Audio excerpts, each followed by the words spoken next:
Assalamualaikum warahmatullahi ta'ala wabarakatuh. Bismillahirrahmanirrahim. Alhamdulillahirabbil alamin. Wassalatu wassalamu ala asrafil anbiya'i wal mursalin sayyidina wa maulana Muhammadin wa ala alihi wa sahbihi ajmain, amma ba'du. Adik-adikku yang sangat saya hormati, materi tasawuf tradisional kali ini nih sampai kepada tradisinya kaum Syadziliyah. Kenapa kok dinamakan tasawuf Syadziliyah? Karena tasawuf ini dibangsakan kepada pendirinya. Lalu siapa pendirinya itu? Syekh Abul Hasan Asy-Syadzili. Nah, Syekh Abul Hasan Asy-Syadzili itu lahir di Gumara di Tunisia pada tahun 593 Hijriah atau 1197 Masehi. Beliau wafat di Mesir pada tahun 656 Hijriah dan wafat tahun 1258 Masehi. Pusat pengembangan tasawuf Syadziliyah itu di mana? Di Mesir, Maroko, Sudan, Yunani, Suriah dan Yordania. Yaman, bukan Yunani, Yaman, Suriah dan Yordania. Adik-adikku yang sangat saya hormati, konon dalam salah satu riwayat Abu Hasan Asy-Syadzili itu silsilah keturunannya sampai mencapai Imam Hasan bin Ali radhiyallahu an dan Fatimah binti Rasulullah sallallahu alaihi wasallam. Jadi tinggi sampai pada Rasulullah. Karena itulah makanya para ahli tasawuf tradisional itu sebetulnya menjalankan syariat-syariatnya Allah dan syariat-syariatnya Rasulullah sallallahu alaihi wasallam. Adik-adikku, B. Guru. Siapa murabbi haula'i Asy-Syadziliyah itu? Gurunya itu Abul Abbas Al-Mursi. Abul Abbas Al-Mursi itu di Tunisia. Lalu Asy-Syadzili itu sering masuk keluar Mekah dan Madinah karena menunaikan ibadah haji. Nah, karena saya tidak tahu niatnya bahwa beliau mencari guru atau tidak. Yang jelas itu di Mekah dan Madinah itu ketemu dua orang alim, namanya Abu Abdillah bin Harazin dan Abdus Salam bin Masyisi. Nah, kemudian kedua-duanya ini ahli tasawuf tradisional. Lalu beliau berguru kepada dua orang tersebut. Nah, sampai saking cerdasnya Syadzili itu, beliau mendapat hadiah hirqah. Hirqah itu apa? Hirqah itu salah satu kain atau baju yang diberikan kepada Asy-Syadzili karena dia sudah menggapai kesucian kesufian yang memadai itu. Jadi kesufian yang memadai itu mendapatkan hirqah atau kain atau baju yang diberikan sebagai kenang-kenangan. Modal hirqah ini Asy-Syadzili itu mendirikan halaqah tadi. Modal hirqah. Dia sudah mencapai kesufian yang memadai, dia mendirikan halaqah yang dikasih nama Syadziliyah. Kemudian dalam perkembangannya murid-muridnya menganggap bahwa Asy-Syadzili itu alim. Asy-Syadzili itu wali. Kenapa kok wali? Muridnya menyangka Asy-Syadzili itu wali ketika Asy-Syadzili itu sudah pernah bermimpi ketemu Rasulullah. Dalam mimpinya Rasulullah bersabda, "Hai Ali, pergilah dan masuk ke Mesir. Di sana engkau ditunggu dan akan mendidik 40 orang yang siddiq yang jujur. Nah, lalu Syadiliyah itu pergi ke Mesir. Pergi ke Mesir sesuai dengan perintah Rasulullah itu. Lalu, nah sesuai dengan mimpinya, di sana lalu meneruskan halaqah Syadiliyah itu. Adik-adikku yang sangat saya hormati dan yang terhormat, C itu asal usul apa 5 prinsip al-usulul khamsah. Jadi 5 prinsip dalam tarekat Syadiliyah itu. Satu itu ketakwaan. Takwanya di mana ini? Lahir dan batin. Loh, bagaimana menjalankan ketakwaan lahir dan batin itu? Takwa itu apa? Katanya Rasulullah itu wa ma nahaitukum anhu fajtanibu. Yang dilarang oleh Rasulullah jauhi, tidak ada dispensasi. Wa ma amartukum bihi faf'alu minhu mastata'tum. Apa yang saya perintahkan, kerjakan yang kamu mampu. Loh, bagaimana caranya bersikap itu? Melaksanakan ketakwaan itu wara' dan istiqomah. Nah, wara' dan istiqomah itu pekerjaan. Cuma pendorongnya supaya lancar itu enggak seperti itu. Orang itu akan menjadi istiqomah. Coba, sabar ini kan pekerjaan. Soro. Tapi walaupun soro, ada orang yang mampu mencapai sabar. Allah sudah bersedia di dalam Al-Quran bersama dengan orang yang sabar. Lalu Allah berfirman, innallaha ma'as-sabirin. Tapi Rasulullah bersabda, sabar itu separuh dari iman. As-sabru nilful iman. Falyakinu al-imanu qulu. Sedangkan yakin itu merupakan totalitas iman. Nah, yakin itu bukan pekerjaan. Ada di dalam akal dan hati. Nah, ketika orang yakin akan melahirkan apa itu? Istiqomah. Karena dari keyakinan itu ikhlas. Lahir ikhlas, ikhlas itu lahir istiqomah. Nah, ikhlas itu mesti wara' sudah di dalamnya itu. Dan mesti istiqomah akhirnya. Adik-adikku, kedua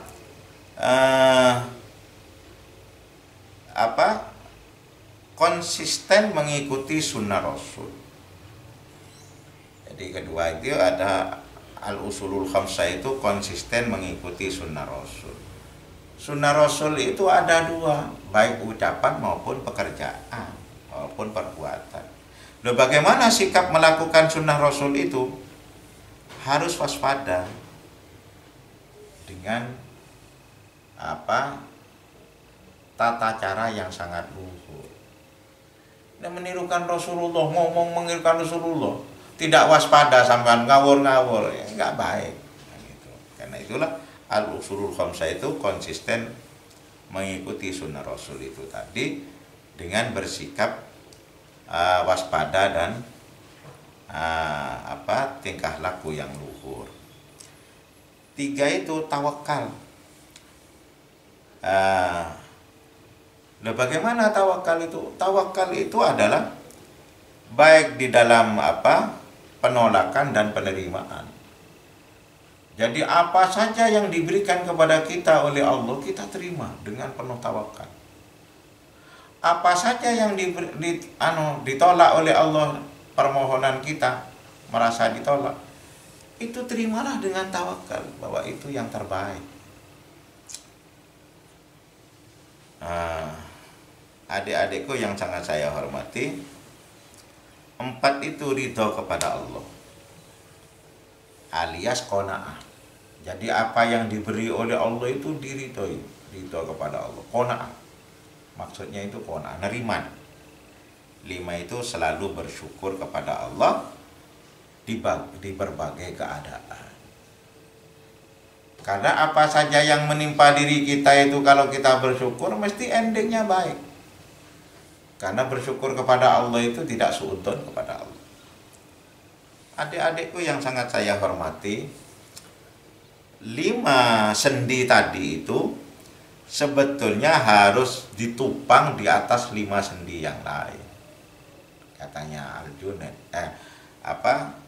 Asyadili, Apa 5 sendi yang lain itu optimis, punya keyakinan yang sangat tinggi.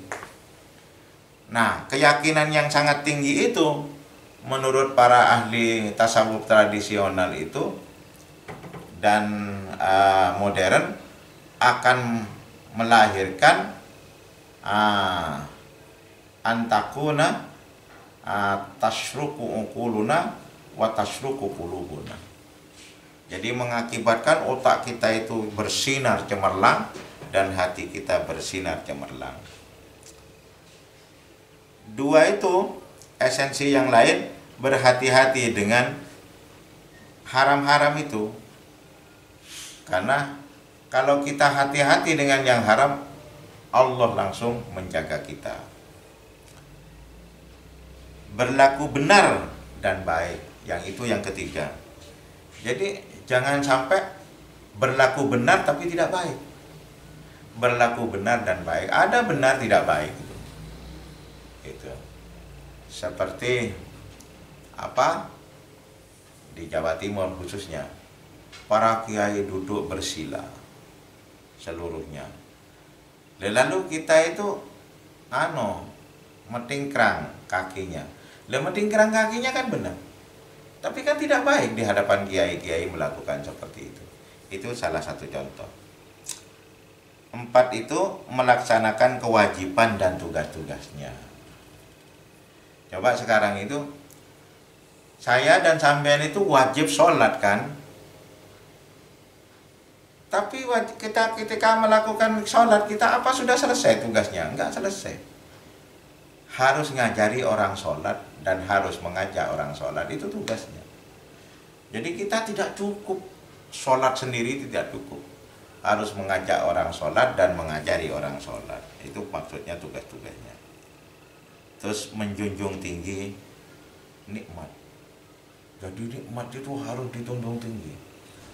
Karena kita junjung tinggi, maka mesti ditambahi. Ditambahi. Apa katanya? Nikmat itu kalau disyukuri itu la azidannakum wa la in kafartum inna adzabi lasyadid. Adik-adikku yang sangat saya hormati dan yang terhormat, sekarang itu thoriqul apa tasawufnya Al-Ghazali itu ada jalan, 2 jalannya, thoriqatul khos dan thoriqatul am. Thoriqatul khos itu bagi orang apa? Khos. Orang khos yang dimaksudkan itu siapa di sini? Itu adalah orang yang sangat dicintai oleh Allah. Nah, orang yang dicintai Allah, para muhibbin itu namanya thoriqatul khos. Nah, siapa sebetulnya thoriqatul khos itu? Thoriqatul khos itu Abdalur Rasul. Jadi penggantinya Rasul, Abdalur Rasul. Nah, itu sangat dicintai oleh Allah. Yang kedua, thoriqatul am. Apa kelebihannya thoriqatul khos? Mampu mengurai substansi Tuhan, substansi alam semesta ini. Nah, orang yang tidak mampu mengurai substansi Tuhan dan substansi alam semesta ini, maka dia bukan golongan thoriqatul khos itu tadi. Maka ada thoriqatul am. Thoriqatul am itu adalah dilakukan para muhibbin, para sufi yang sangat mencintai Allah. Tadi itu dicintai oleh Allah, ini mencintai Allah. Loh, siapa orang yang mencintai Allah itu?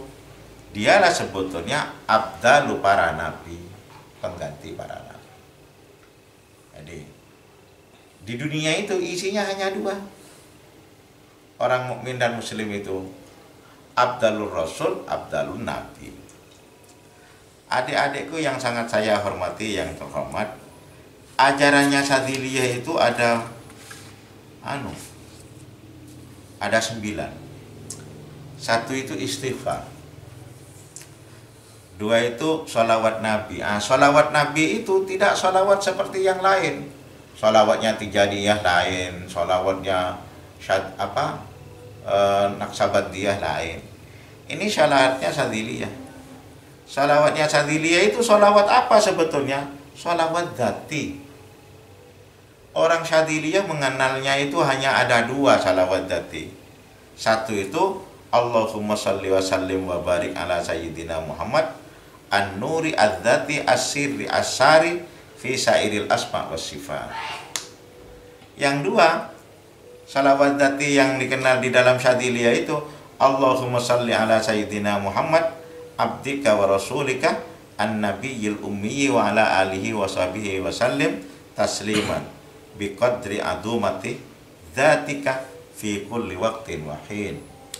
Ini sholawatnya Syadziliyah. Ada dua ini.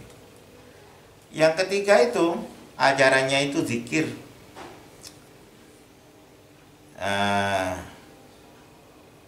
Yang keempat itu wasilah dan rabitah. Jadi zikir itu pakai wasilah dulu. Umpama wasilah kepada Rasulullah ila hadratin Nabi Muhammad sallallahu alaihi wasallam. Al-Fatihah terus urutannya sampai kepada saudara-saudaranya. Yang kelima itu wirid. Apa bedanya zikir dengan wirid itu? Kalau wirid itu wiritan, umpama wiritan asma Allah. Kita itu wiritan itu datang kepada Allah atau Allah yang didatangkan kepada kita. Saya ulangi, orang yang datang kepada Allah namanya kalau sampai ittihad. Yang mendatangkan Allah, mengundang Allah kepada kita namanya hulul. Jadi kalau zikir ingat saja. Ingat kepada Allah itu, lalu mengadakan wasilah itu. Yang keenam itu etika. Jadi etikanya yang baik itu bagaimana? Ya seperti tasawuf tradisional yang lain, suci dari hadas, macam-macam itu semuanya. Suci dari najis. Nah, yang ketujuh itu ajarannya itu adalah ada hizibnya. Hizibnya itu diulangi 129 kali. Nanti sampean cari sendiri itu. Yang kedelapan itu zuhud. Zuhud itu bukan berperilaku gembel, enggak. Syadzili itu dengan tarekat-tarekat lain itu beda sendiri. Syadzili itu pernah ketemu dengan wali batok namanya. Dia itu musab-musab batok begini. Ketika dia musab-musab batok itu zikir kepada Allah sampai ekstas. Melarat dia, gembel. Nah, Syadzili itu mesti pakaiannya cakep. Terus dinyek kan oleh salam kepada muridnya. Salam kepada kiaimu. Nah, Syadzili itu yang selalu riak pamer diri sendiri. Pamer baju katanya Syadzili, ya balik salam kepada gurumu, kepada siapa, wali batok itu tadi. Hidup kok minta dikasihani orang. Kalau seperti saya, orang melihat saya ini aja nggak ada yang kasihan. Jadi kita menuju Tuhan tanpa dikasihani orang.